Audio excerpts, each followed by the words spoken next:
This is the 8th in a series of videos that retrace the life of Mary Rabagliati, one of Joseph Wresinski's co-founders of ATD Fourth World, a movement to overcome poverty.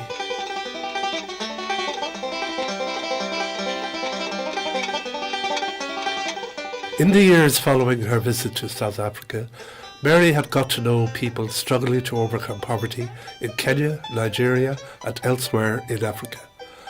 By the early 1980s, she was convinced that ATD Fourth World ought to be more present in Africa. ATD was now stronger than it had been in the early years, and she felt there was a great deal to be learned from people coping with the challenges of post-colonial development. When our movement was small and young, and when our only resource was our determination, we defended the dignity of families in poverty by taking direct action, more or less punching and kicking to gain each little victory. 20 years down the line, we have matured into a movement that is articulate, that can write, that can organise extraordinary events.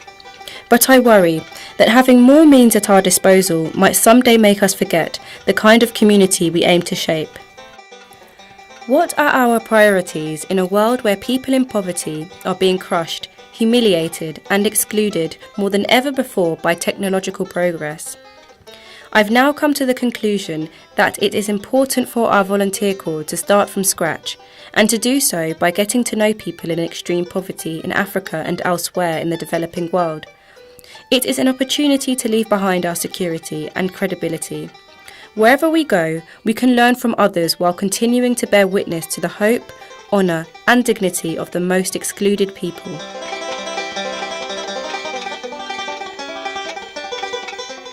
In 1983, Mary returned to South Africa. She also travelled to Lesotho, then to Senegal, Ghana and Togo. The following year, she went to Kenya, Uganda and Burkina Faso. Some of the places she visited reminded her of the shanty town in France where ATD was first founded. Despite being near Paris, the families in that shanty town were completely cut off from the nearby town, receiving no municipal services and unwelcome in the town's schools, churches and cafes. In Africa too, Mary found similar contrasts. On the one hand, there were communities with a strong tradition of mutual support, and on the other, there were people who had slipped through gaps in these support networks and were left to struggle alone with homelessness and exclusion. In early 1985, Mary and a teammate returned to West Africa. This time they visited Sierra Leone, a country on the Atlantic coast bordered by Guinea and Liberia. The capital city, Freetown, is situated on the shores of one of the world's largest deep-water harbours and set against a dramatic mountain backdrop. During the rainy season, the sound of thunder echoing among the peaks sounds like a lion's roar, which is how the country got its name. Sierra Leone means Lion Mountains in Spanish. The purpose of Mary's visit was to meet and learn from people facing the most extreme poverty and exclusion, and from the individuals and organisations offering friendship and support to them. One of the organisations that Mary visited was the Boys Society, which had been founded for the, quote, rehabilitation of delinquent, rejected or underprivileged boys, unquote. It worked mainly with the growing number of children living in the streets and ran 2 residential centres in the city, as well as an agricultural training centre in a rural setting. It also ran educational, sporting and community service projects. The coordinator of the organisation was the Reverend Michael Samura. Michael was a remarkable man, constantly on the move, both physically and mentally. He himself had grown up on the streets of Freetown and knew everything there was to know about the dangers and temptations that children and young people were exposed to. The residential centres offered them shelter and a place to be listened to. But Michael also insisted on the importance of rebuilding links with the boys' families, whatever the difficulty that had led them to leave home.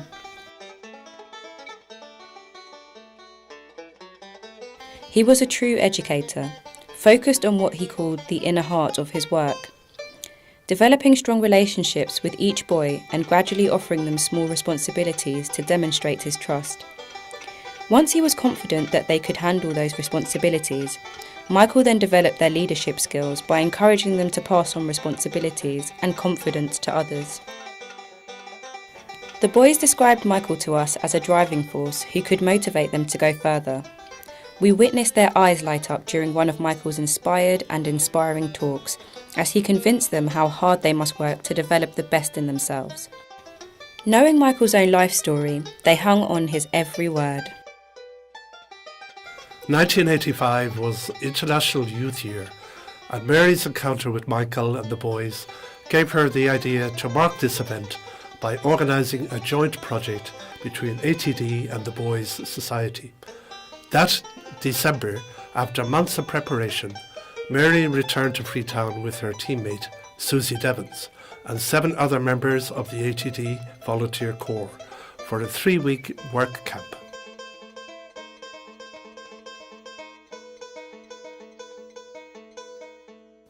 Five nationalities were represented in the group, and among them they possessed a variety of manual skills and professional experience. This meant that everyone had something unique to contribute. The goal of their trip was to work with members of the Boys Society on a construction project at their agricultural training centre.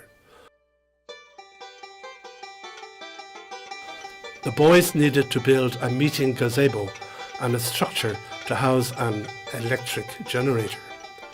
The project also called for fencing to protect plants from ducks and other animals. As Susie recalls, we didn't want to sit around talking. We wanted to do something with our hands, something that would engage all of us and that would leave the young men of the Boys Society with something they wanted and needed. But first of all, we had to learn some local building methods. For example, to make cement, we first had to collect lumps of laterite rock and bang them together to make sand.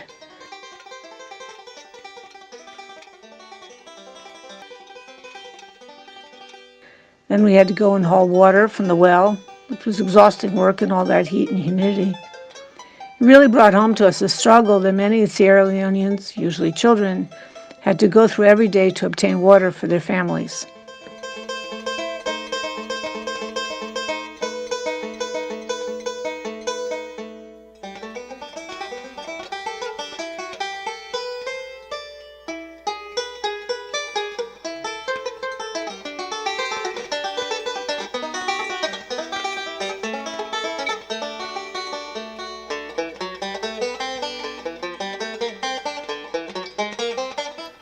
The ATD group included several talented artists, so each day also included times for making sketches together, as well as playing games and singing songs.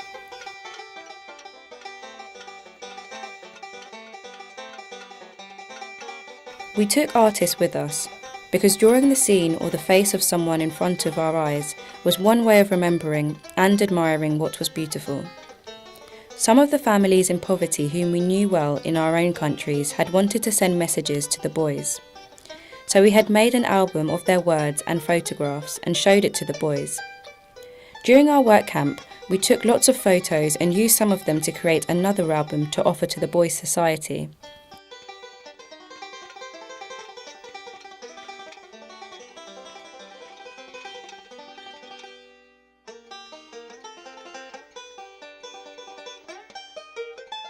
We also celebrated Christmas with them, and then for New Year's Day we danced together at a moonlight picnic.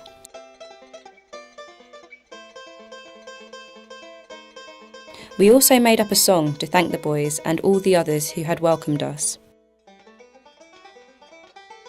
At that time, many non-profit organisations founded in Europe were funding development projects in Africa based on a traditional top-down approach. In other words, it was the European donors who chose the priorities and the methods of implementing them, and members of the local community usually had very little say or involvement. Mary's approach was completely different Fabienne Klein, a French artist who participated in the work camp, recalls, "We wanted to show that not all white people were rich donors. Our goal was to offer concrete support by rolling up our sleeves to help the boys with their own project. I understood that Mary wanted to share with them our commitment to fighting poverty and exclusion in our own countries. It seemed to me that she thought that the best way of demonstrating this would be to do things together, learning from one another as we created something. We made sketches as a way of learning to understand everyone around us. And every time we held a drawing or puppet making workshop, large crowds of children came to join us. I think that our group's focus on art was another way of challenging the usual expectation about non-governmental organizations from rich countries." Getting to know the boys and the country was a very special experience. We were wholly committed to it in our hearts.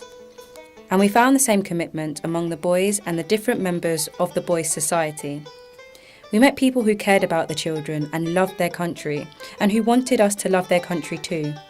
We were also welcomed into the homes of some of the Society's committee members, which gave us a further opportunity to learn about Sierra Leone through the hearts and eyes of Sierra Leoneans themselves. All this made it far, far more than just an academic field trip. It was the most meaningful foundation for friendship that words can express, and it taught us how to go about establishing a long-term presence in other countries of Africa.